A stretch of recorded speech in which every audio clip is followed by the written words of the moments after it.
إلهي وسيدي ومولاي ومالك رقي يا من بيده ناصيتي يا عليما بذري ومسكنتي يا خبيرا بفقري وفاقتي يا رب يا رب يا رب يا رب يا رب يا رب يا رب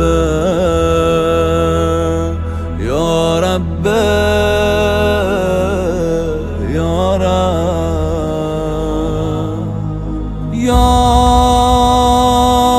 من اسمه دواء وذكره شفاء وطاعته غناء يا من اسمه دواء وذكره شفاء وطاعته غناء ارحم من رسول ما له الرجاء وصلاحه البكاء وصلاحه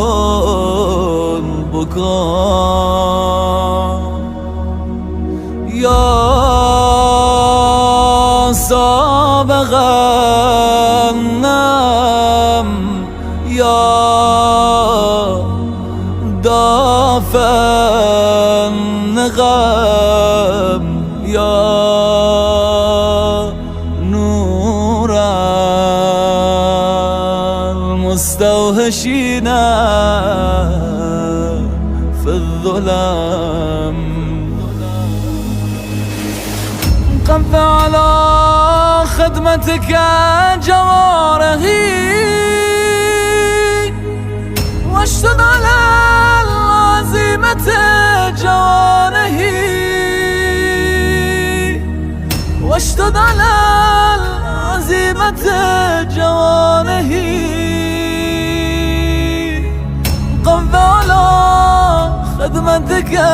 جوارحي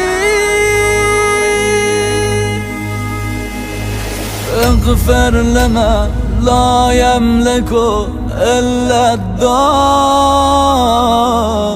فإنك فعال لما تشاء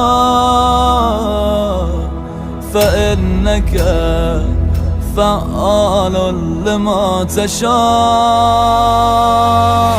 يا غياث